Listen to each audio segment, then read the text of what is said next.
दोस्तों, एक बार फिर से स्वागत है आप सभी का।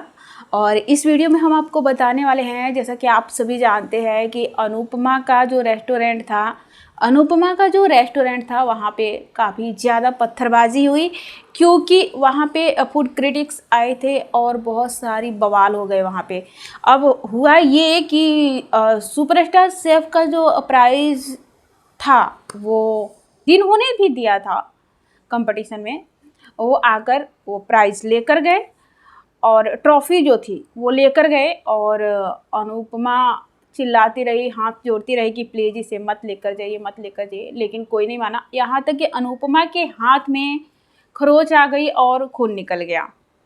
अब बात ये है कि आखिरकार यहाँ पर हुआ ज़बरदस्त बवाल। जी हाँ, आप सबकी जानकारी के लिए बता दें कि यहाँ पर लोगों ने ये कहा, पब्लिक जो थी वो उन्होंने ये कहा कि ये सब करने से क्या फ़ायदा, आखिर हम लोग के खाने में कॉकरोच मिला है और ये कोई छोटी मोटी बात तो है नहीं। तो लोगों का कहना है कि इससे हमें कोई फ़र्क नहीं पड़ता, रेस्टोरेंट में ताला लगे या कुछ भी हो, ट्रॉफ़ी जाए, जो भी जाए, अभी पत्थर मारो सबको। अब सब लोग क्या करते हैं, पत्थर उठाते हैं और चलाना चालू करते हैं। एक पत्थर अनुपमा के सर पे लगती है, बीजी को लगती है, अनुज को तो बहुत सारी लगती है, बेचारा वो अनुपमा का बहुत ज़्यादा साथ दे रहा है।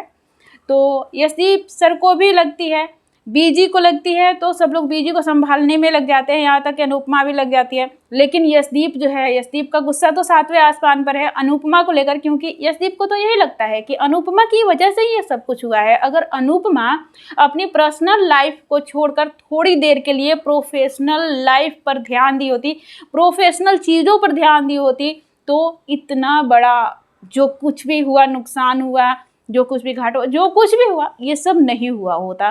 तो यशदीप का मानना है कि इस सब का जिम्मेदार सिर्फ और सिर्फ अनुपमा है। अब अनुपमा बेचारी बन गई है। होता ये है कि उधर बीजी बेहोश हो जाती है और इधर अनुपमा बेहोश होकर अनुज के कंधे पर गिर जाती है। हॉस्पिटल ले जाया जाता है अनुपमा को और वहाँ पर वो बेहोश पड़ी रहती है।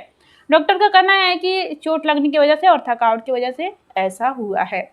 अनुज पूरी रात देखभाल करता है और अनुपमा जो है बेहोशी की हालत में यहीं बड़बड़ाती रहती है कि मेरी कोई गलती नहीं है, मैंने कोई गलती नहीं की है, यशदीप सर मुझ पर भरोसा कीजिए, मैं स्पाइस एंड चटनी में मैंने ऐसा कुछ भी नहीं किया है, मैं ऐसा कुछ कर ही नहीं सकती। तो इस तरह से अनुपमा जो ये सारी बातें कर रही है। यहाँ पर अनुज की बात करेंगे, क्योंकि अनुज और अनुपमा ही है यहाँ पर सिर्फ। तो अनुज का कहना है कि जिनका तुम नाम ले रही हो, यहाँ पर न बीजी है और न तुम्हारे यशदीप सर है, यहाँ पर सिर्फ और सिर्फ मैं हूँ। और मैं जब तक तुम ठीक नहीं हो जाती, मैं तुम्हें इस हालत में छोड़कर कहीं भी नहीं जाऊँगा।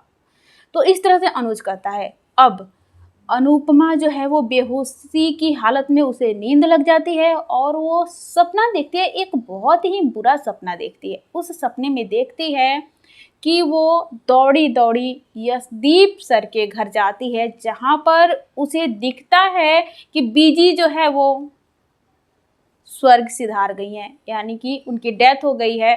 और उनकी एक फ़ोटो फ्रेम लगी है जिस पे माला चढ़ा हुआ है और वहाँ पे रेस्टोरेंट के सारे स्टाफ मौजूद हैं और रो रहे होते हैं। अभी अनुपमा बहुत ज़्यादा घबराई हुई है, रो रही है, चिल्ला रही है। इतने में आते हैं यशदीप सर और अनुपमा पर भड़क जाते हैं, कहते हैं तुम मेरी बीजी को खा गई, मेरा रेस्टोरेंट तो बंद करवा ही दिया, लेकिन मेरी बीजी ने तुम्हारा क्या बिगाड़ा था, तुमने मेरी बीजी के साथ ऐसा क्यों किया, तुम्हारी वजह से सब कुछ बर्बाद हो गया, सच में तुम मनहूस हो, तुम जिसके साथ भी रही हो उसको बर्बाद कर दी हो, तुम अनुज के साथ रही, अनुज को बर्बाद की, वनराज के साथ रही, उसको बर्बाद की, मेरे साथ स्पाइस एंड चटनी, हर किसी को तुमने बर्बाद किया और अब मेरी बीजी को भी तुम खा गई। अनुपमा बहुत ज़्यादा सदमे में चली जाती है। उसे अब हर एक चीज़ याद आने लगता है, आद्या की बातें, श्रुति की बातें, अनुज की बातें, वनराज की बातें, डिम्पी की बात, हर किसी की बातों को याद करके रोने लगती है। इसके बाद अचानक से अनुपमा को होश आता है और वो चिल्लाकर उठ बैठती है उसके, और वो कहती है कि मैंने ऐसा कुछ नहीं किया, मेरी गलती नहीं है। अनुज पूछता है क्या हुआ है, तो अनुपमा जो है वो अपना जो कुछ भी हाथ में लगा होता है, पानी चढ़ रहा होता है अनुपमा को, तो वो सारा नोच के फेंक देती है और वहाँ से भागी भागी चली जाती है। आप लोगों को क्या लगता है, क्या स्पाइस एंड चटनी को अनुपमा बचा पाएगी या नहीं? इसके लिए एक कमेंट कर अपनी राय जरूर दें। और हाँ, जाते जाते हमारे चैनल को सब्सक्राइब करना बिल्कुल भी मत भूलिएगा। अगर हमारा वीडियो आप फेसबुक पेज पर देख रहे हैं तो फेसबुक पेज को लाइक, शेयर और कमेंट जरूर कीजिएगा। फॉलो करना तो बिल्कुल भी मत भूलिएगा।